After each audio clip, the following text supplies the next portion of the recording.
Hello guys, welcome back again to my channel bersama saya Hansen di sini, dan seperti biasanya setiap harinya saya akan membuatkan video seputar cryptocurrency. So, bagi teman-teman yang tertarik seputar cryptocurrency, boleh aja langsung bantu saya like dan juga subscribe.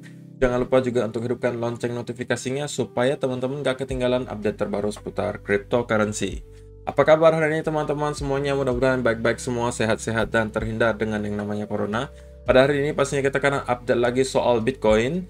Dan ada beberapa berita dan data terbaru yang pengen saya share yang cukup penting untuk teman-teman tahu. So, kalau misalnya teman-teman tertarik tentang semua itu, stay tune terus sampai akhir video. Kita akan mulai videonya sekarang. Let's go!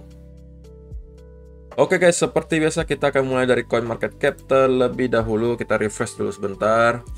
Dan pada hari ini secara global market cap crypto itu ada di angka 2,07 triliun dolar atau turun sekitar 3,9%. Bitcoin sendiri ya masih di sekitar 45.200-an, turun 3%, Ethereum turun 6% ke 3.270, Cardano 2,42 dolar, turun 5%, Binance turun 6% ke 406 dolar, Solana 186,7 turun 3%, kemudian XRP 1,07 dolar, turun 9%, Dogecoin 0,24 dolar, turun 6%, Polkadot ada di 29, turun 9%, kemudian Terra hari ini meroket 28% ke 41,85 dolar. Oke, jadi itu udah outlook sementara dari beberapa top coin yang ada. Sekarang kita langsung saja masuk ke chartnya Bitcoin. Kita akan mulai dari daily chart terlebih dahulu. Nah, seperti yang teman-teman bisa lihat, memang beberapa hari ini volume tidak terlalu besar. Walaupun semalam kita ngelihat ya lebih mendingan lah dibandingkan kemarin lusa ya. Kemarin itu kita ngelihat ada koreksi yang lebih dalam. Dari 46.800-an kita sampai ke 44.300-an, walaupun sekarang kita kembali rebound sedikit ke atas ke 45.200-an. Memang kalau fase-fase seperti ini biasanya ya agak ngebosenin ya guys. Ya mau digimanain lagi, memang kadang-kadang sideways ada market itu ada fasenya dalam keadaan sideways. So kita jangan lawan. Kalau memang lagi sideways ya sudah, kita wait and see terlebih dahulu. Lagian kita masih berada di tengah-tengah antara support dan resistance. Lebih baik kalau kita menunggu dia sudah break dari resistance atau kita sedang menuju ke support. Oke, saya lebih prefernya sih sebenarnya kita membuat hal semacam ini. Nah, ini kan udah mulai mirip dengan yang ini sih guys tuh. Ini kita turun down, rebound sedikit, down lagi, dan mulai merangkak. Kita membuat dua wave di sini, baru kita mulai naik. Oke, jadi ini pertama kali wave-nya tuh, low-nya di sini, kita break sekali lagi low-nya, baru kita naik ke atas.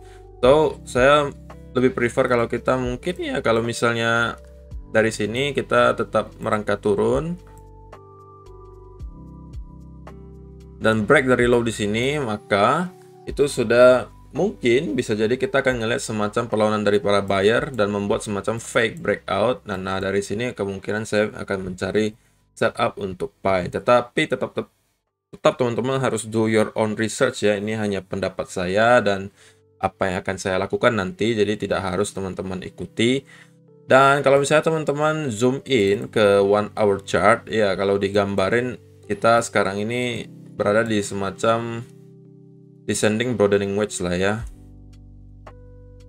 Oke, descending broadening wedge yang merupakan kebalikannya dari yang semalam Solana itu. Kalau Solana kan ascending, artinya mengarahnya ke atas broadening wedge-nya gitu kan. Kalau yang ini descending, mengarahnya ke bawah gitu. Dan ya selama kita berada di dalam pola ini, kemungkinan ya kita bisa aja kembali merangkak turun. Oke, ini naik lagi, turun lagi gitu. Nah, kalau misalnya seperti ini modelnya, ketika udah break dari low ini, saya akan mungkin start untuk cari setup untuk buy, karena menurut saya memang area 42.000 ini ya cukup signifikan lah ya, dan kemungkinan besar akan banyak sekali pembeli yang menunggu di sekitaran area tersebut. Tetapi sebaliknya, apabila kita membuat semacam breakout dari descending broadening wedge ini, maka ya bisa jadi kita masih akan kembali retest lagi ke resistance di sini di sekitar 47 ribuan. baru kita kembali down, baru selesai. Itu kita mulai naik lagi.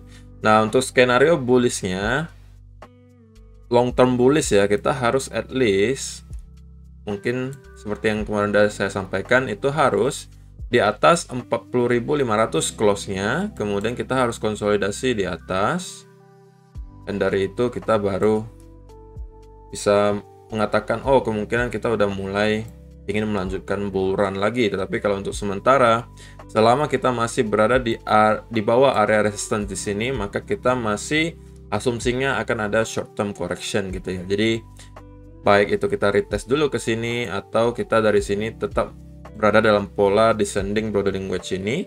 Jadi keduanya itu ya masih ada potensi untuk correction selama kita masih berada di bawah area resistance di sini. Oke. Dan ya, hari ini juga ada beberapa data yang cukup penting, yang walaupun kalau yang salah satu ini harusnya teman-teman juga udah tahu duluan ya. Dan hari ini baru dibuatkan artikel lagi di Cointelegraph, jadi kalau teman-teman yang subscriber harusnya udah tahu duluan lagi dibandingkan orang-orang yang baca di sini. Jadi di sini dikatakan Bitcoin Exchange Reserve near record low with trader eyeing 43k Bitcoin price support. Jadi pada intinya di sini juga adalah sebuah chart yang menunjukkan illiquid supply ya, atau supply Bitcoin yang sudah tidak liquid, tidak lagi bisa ditransaksikan atau tidak lagi berada di exchange, tetapi sudah ditarik dari exchange dan di hold di wallet. Jadi makanya kemarin saya bilang bahwa stok Bitcoin itu sekarang semakin menipis, dan ini masih terjadi sampai sekarang, masih terus menipis, berkurang terus.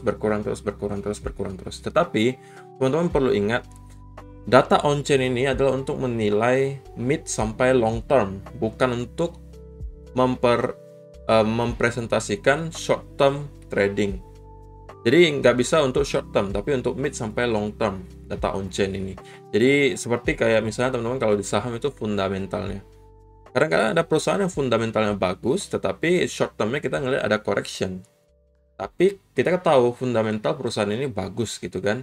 Dan kalau misalnya fundamentalnya bagus, dalam long term itu kita akan ngelihat pasti akan ada kenaikan lagi jika fundamentalnya bagus. Nah ini juga sama, ini data on-chain seperti fundamentalnya lah gitu ya. Kalau kita ngelihat semakin lama Bitcoin itu stoknya semakin sedikit. Apa yang terjadi jika stok Bitcoin semakin sedikit? Ya otomatis nanti orang yang pengen beli, demand-nya nanti ketika naik, supply-nya sudah sedikit, itu akan membuat harga naik. Nah itu sudah teori simple ya, supply dan demand. Jadi ya ini untuk menilai mid sampai long term guys. Jadi jangan teman-teman bilang, kemarin Koko bilang juga makin tipis tapi harga juga turun. Ya iya guys, karena gini, data on-chain itu bukan untuk short term, tapi untuk mid sampai long term gitu. Jadi kalau untuk short term yang nggak bisa pakai on-chain, tetap kita pakainya mungkin technical analysis gitu ya. Jadi teman-teman jangan heran ketika, wah ini makin tipis kok, tapi makin turun juga harga Bitcoin kok, nggak ada efek gitu ya. Nah ini efeknya untuk mid sampai long term gitu ya. Kemudian ya ini juga ada salah satu chart yang ya berkaitan lah ya. Di sini dikatakan those who last move Bitcoin to an address between September 2019 and September 2020, therefore not touching their holding. Ya pada intinya grafik ini menunjukkan bahwa orang-orang yang sudah membeli di tahun-tahun 2018, 2019 itu rata-rata koinnya sudah tidak lagi aktif. Dalam artian mereka udah nggak pernah lagi apa-apain Bitcoin mereka, sudah di hold saja, nggak pernah ditransfer ke ini, nggak pernah transfer ke situ, atau nggak pernah dimasukin ke exchange. Makanya angkanya semakin turun. Nah ini juga menunjukkan supply-nya semakin sedikit lah, pada intinya seperti itu gitu ya. Dan rata-rata orang yang hold jangka panjang itu nggak pernah nyentuh Bitcoin mereka sampai sekarang. Itu belum ada tren yang menunjukkan orang-orang udah mulai distribusi gitu ya. Jadi itu juga ya sebuah hal yang positif untuk kita tahu. Dan juga ya di sini ada sedikit lah ya untuk technical analysis bahwa mereka menganggap para trader itu masih menunggu di sekitaran angka 43.000 yang merupakan support yang sangat kuat gitu ya. Dan kalau misalnya teman-teman lihat di Fear and Greed Index hari ini, kita hari ini sudah berada di area Fear. Jadi ekstrim banget ya kita pergerakannya, volatilitasnya tinggi banget. Setelah bulan lalu kita ngeliat kita berada di fase Greed. Last week juga di Greed, sempat kita di Extreme Greed. Cuman kemarin kita udah di Fear 46 dan hari ini Fear-nya udah 31. Jika kita melihat koreksi lagi dalam 1-2 hari ke depan, maka bukan tidak mungkin kita akan ngelihat kita udah mulai lagi masuk ke fase extreme fear. Nah, teman-teman bisa lihat ini dropnya parah banget. Dan kalau misalnya kita turun lagi sedikit, maka ya kemungkinan kita udah akan masuk lagi ke area extreme fear, yang biasanya itu merupakan area yang baik untuk start melakukan akumulasi bagi orang-orang yang long term gitu ya. Oke. Nah, ini ada berita-berita yang ringan-ringan juga lah untuk teman-temannya yang menarik-menarik, bahwa di sini ada dilakukan survei bahwa 48% orang Brazil itu juga ingin membuat Bitcoin dijadikan sebagai alat pertukaran yang legal atau alat pembayaran yang legal di negaranya. Jadi ya ini juga sebuah indikasi positif jika memang ini nanti benar-benar terjadi. Brazil itu termasuk negara yang lumayan lah ya, lumayan besar jika kita bandingkan dengan El Salvador. Jadi kalau misalnya Brazil juga udah mulai, maka itu adalah sebuah terobosan besar menurut saya, dan pastinya akan semakin banyak investor yang mulai masuk ke kripto, dan pastinya kita akan lebih happy gitu ya sebagai investor, karena pada saat ini terjadi pun kemungkinan harga Bitcoin juga udah nggak tahu berapa gitu. Oke. Jadi ini juga ya bisa jadi menunjukkan ke teman-teman bahwa kita ini termasuk beruntung. Karena apa? Karena kita masih berada dalam fase awal adopsi cryptocurrency. Jika kita udah investnya ketika udah 20-30 tahun dari sekarang, itu kemungkinan sudah agak terlambat. Mungkin kita masih bisa make money lah ketika itu, tetapi tidak lagi sebagus peluangnya ketika kita invest sekarang. Jadi teman-teman perlu pikirkan itu, jadi mindsetnya diubah ke long term gitu ya. Bahwa kita sekarang ini masih dalam fase awal adopsi Bitcoin. Walaupun kita ngelihat sekarang di mana-mana orang udah mulai bicara yang kripto, tapi negara-negara belum banyak yang mengadopsinya gitu. Dan masih banyak perusahaan yang belum mengadopsi, walaupun sudah ada beberapa yang kita lihat mulai-mulai gitu ya. Dan itu juga menunjukkan kita masih dalam fase yang sangat awal. Kita cukup beruntung sudah mengenal kripto dari sekarang.